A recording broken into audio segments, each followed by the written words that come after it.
Hey everyone, my name is EpicDiamondz. Welcome back to the Hobnob United channel. Today we are starting the reboot of the Sufc Career Mode, Sheffield United, back on the channel. I did a first episode ages ago, but hopefully this time it'll be better. Hopefully this time we'll have more than one episode of a series, guys. Sorry for that, I just like switching it around often. Here, as we get into the team report of the first team here, we have McBurney, we have the forwards that are the only pieces that are going to change this season. All this side I want to keep. The forwards are going to be rotating like mad as I try and find which one is my favourite, which pair are my favourite. I want to be keeping this formation 5-3-2, or we'll do a 3-4-1-2. where you have the wing backs as more of a right mid and left mid here. Anyway, the back three, as you can see, Henderson's on loan too, so we're probably going to be after looking to get a new keeper in that. As you can see though, there, I just want my scouts to find some first team players and some promising players. I always do that on all my career modes here. B Turner, yep, him, you know him. In the comments below, just on the Leyton Orient career mode, wanted me to sign Antonio Marin. So I just thought, you know what, I might as well just take a good look at him on this United career mode, see what he does. He looks pretty good. 18-year-old left winger. I do believe he's Croatian, playing for Dynamo Zagreb. He looks pretty good though. He just looks good. 6 foot, preferred foot right. Apparently he's got good speed, acceleration, dribbling. Another player that was suggested to me and actually weren't actually suggested. Sorry, I thought that was in a different clip. The player that we've been linked to actually in real life, Emil Bohien from the Norwegian league. I think he's playing for a Swedish club right now. There, so I'll take a pretty look at him, and then someone who I've seen before playing in the depths of League One, which could be a pretty realistic signing. If you think about it, because we do like to steal players from the Championship and League One and that. Ivan Toney for Peterborough. Looks like a pretty good forward. We don't really need a forward, but we'll have a look at him. Moving on then, Youth Academy, as you know. Can I just say, guys, this whole career mode, right now, actually, until I get a new setup, it's going to be post-com. This career mode, don't expect many live games, and if I do get a live game, it'll just be the off chance here and there. I do believe we might have one live game in the next episode. I do not know. As you can see here though, just setting up our youth scouts. We've got loads of good scouts. Put them all in the correct order. Put them all in the UK scene here. Next then, as you can see on the screen now, we are bringing in a few players here. We put an offer for Emil Bohien. He said I could get him for 400k, even though his evaluation is 700k. That will drop though when you see when we sign him, because we do end up signing him. Antonio Marin, another player I wanted to get in after I looked at him. 18-year-old, 66 rated. He's worth 1.2 million at the moment. So I just put in a nice offer of, I think it was 1.2 to 1.5 million.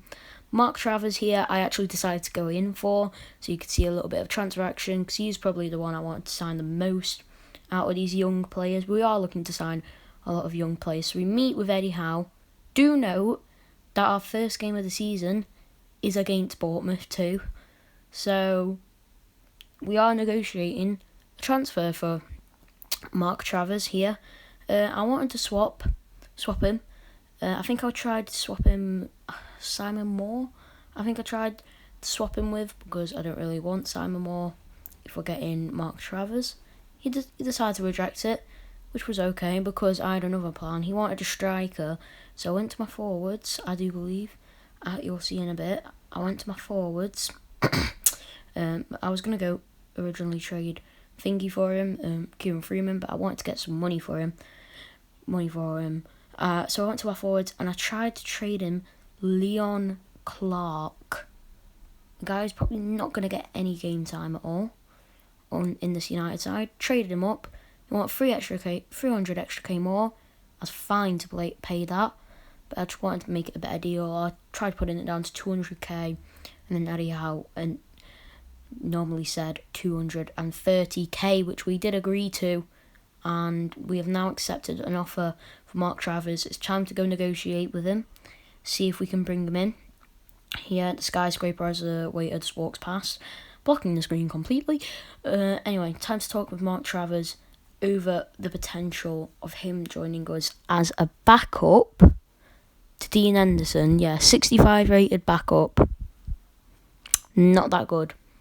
But he is young, so hopefully him and Dean Henderson will grow, and eventually at the end of the season, maybe Mark Travers will reach that 71, 2 overall. So hopefully he'll be able to then train. If not, I'm pretty sure down the line we'll have a youth academy prospect that we could train up in that goalkeeper position and just sell on Mark Travers for a couple of millions here. As we are negotiating with him, we wanted a sporadic role, which I was fine to give him. I tried to reduce it down to prospect, but it was okay. His contract length, he was 5 years on it, didn't want a release clause, and I ended up, I think, giving him just £6,000, what he's normally on now, and just 20k in the signing bonus. Nothing really for us to pay. He accepted it, and Mark Travers joins us as another signing, really, in this career mode. That's 2 signings to our name then. Here, Mark Travers, and as I've said, Bohemian does end up joining us. Here, as you can see in this clip, he does accept our transfer fee here of 480k. We then ended up delegating it because I probably knew we were going to sign him. 4.1k is what he wanted, even though he's on £700 a week. So that was a bit of inflation. So I ended up just, going through with it, going into the negotiations again. Back here at the restaurant as normal. Here we meet with the manager and that. And Bohin could become a next signing. He wanted sporadic. I think I tried to negotiate putting him as a prospect, but then he wanted sporadic again, so that means he wants about 10 games a season, which is okay. We'll just play him in the cup, maybe 1 or 2 sub appearances in the Prem League. He wanted a contract length. We offered him 5 years. He accepted here. He wanted a release clause. He didn't want a release clause, so we didn't give him a release clause, as simple as that.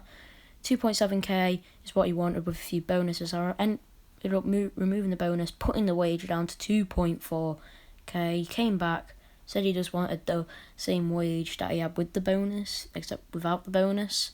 So we ended up agreeing 2.7k plus a signing on bonus, I forgot what it was, of him, and he becomes another signing of the Sheffield United Career Mode.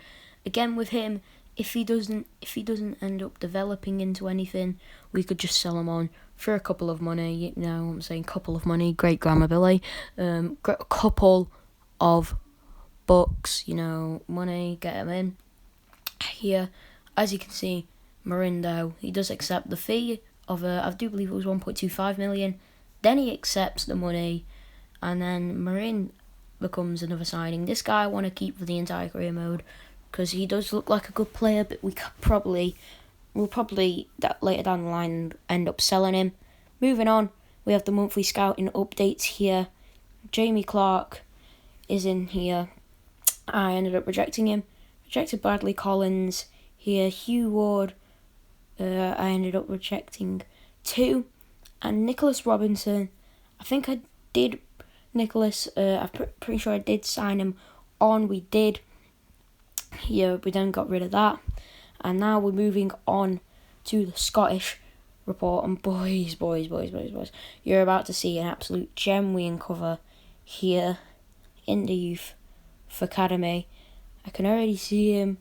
After this player, we got Dave Campbell. Look at this kid. He just looks good. 325k, 81 to 94 potential. And then we rejected everyone else, but 81 to 94 potential could be an absolute weapon for us. He could play, I think he ended up being a midfielder in some positions. Craig Brennan, we're moving on to Northern Ireland now. Craig Brennan was a goalkeeper. We ended up signing him up for 100k, and I'm pretty sure everyone else. I think we ended up refusing everyone else, if I'm certain. I don't know, we'll have a look at the Youth Academy now. As you can see here, we'll just have a look at it now. Let me just scroll over, there it is. Youth Academy. Nicholas Robertson, first player then, 50 rated. Looking pretty decent, though. I don't know if he's good enough yet. Dave Campbell, 59 rated, 81 to 94 potential. He plays at the same position as Nicholas Robertson. So he's CDM, he looks pretty good. Sheffield United, Scottish man. Craig Brennan, goalkeeper, 53 rated, I do believe. He started out as, he looks pretty good. Looks pretty decent. And Joseph Bryan is the other one from Northern Ireland. Looks pretty good. Good potential. Good overall. We'll end up developing him anyway here. Although, we do have 3 midfielders, so I ended up letting go of Nicholas Robinson. I don't know why at that point. I kind of regretted it after, because I just thought, I could just keep him in the Youth Academy, see what he turns out into. For some reason I didn't, so pretty stupid choice by me there. Just letting go of someone in there. As you can see though, we did give our lads some training sessions. Craig Brennan gets one. Our midfielders, Dave Campbell ends up getting one, and Joseph Bryan gets one too. Hopefully they will develop into some good players. I hope Campbell does too, because he does look good. He has good potential, so hopefully he does develop here. Moving on to the first match of the season, Bournemouth. In real life, it finished 1-1. I'm pretty sure in the first game of the season, of our last Sheffield United Career Mode, finished 1-1. What would happen here? It looks like we're heading for another 1-1. Yeah, although I could be wrong.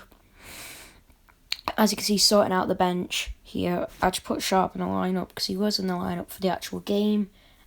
On the bench here. Here we go then. First match back in the Premier League for Sheffield United. I've played this game many times, as I've done I've got my own personal United save, which is stacked. We're in the Europa League, I think, currently. It's pretty good. Anyway, it's not about that, it's about this YouTube series here. Henderson starting in between sticks, as you can see there. The Bournemouth lineup is on screen now. By the way, what are you liking about these new graphics? I think they look really good. These new Premier League graphics. Originally, I thought it was just like part of the realism mod, but no, it's actually been added into FIFA. It looks pretty good. I like the realism graphic. It looks good. It's meant to match the actual Premier League one that they have. They put it in green. It looks good. Moving on to the start of the game here. As you can see, I was messing around with some sliders. So, David McGoldrick was like 89 pace here. First chance, McGoldrick into Mousse! 1-0 Sheffield United already. 5 minutes in. And boys, it looks like the tables are turning. Back then, probably wouldn't have scored that, so I was getting used to FIFA 20. I'm kind of used to it now. I've been playing it for a while. What a finish by Luis Mousse. And it's 1-0 United. How is that pass? I do believe that is Arthur Boric in goal. Or it was Begovic. I don't know, guys, who is in net for them. But boys, the ball is chipped. It's Steven down this left-hand side wing, who plays it into McGoldrick. It's blocked into Mousse. He's offside, but he misses the shot too. As you can see, if you saw in the top left, it was the 42nd minute, which means nothing really happened in that time frame here. Good defending. As we move on, watch this. Just watch this. Reminder of the next game for the visiting team in the Premier League is this. Join us on EA Sports. His run. Pace shown by Basham. Gets through. Smashes it past the goalkeeper. And Chris Basham has scored to put us 2-0 up to the goal. What a finish by Chris Basham. Our centre-back wins from his own half all the way up the field, even into the 6-yard box if you think about it. And smashes the ball past an helpless goalkeeper in the bottom net, and I celebrate like crazy there. What a finish by Chris Basham. It's 1-0 Sheffield United. What a finish. Come on, lads. Chris Basham Just with widen a the goal margin here. Moving on. Next highlight comes got the ball back by that for interception. us here. George Lundstrom. Just a quick check on the John clock, and there's Lundstrom, 20 minutes to go. Even gets the ball here. It's played through Trying with into the David forward McGoldrick. pass. Tries to head it. Ends up going to Fleck. And touched over the... And even though it was a terrible volley, it's hit over the bar. Get the ball into the Anyway, box. you haven't seen The team Bournemouth is going to win. highlights. Yeah, these That occasions cross when there you're was a Bournemouth confident. highlight. That's all they Final did whistle. all game, and it ended Great up losing 2-0 to a brilliant Sheffield United side. Anyway, guys, end of the episode. If you enjoyed it, please make sure to like and subscribe. See you in the next one. Capiche? Capuche.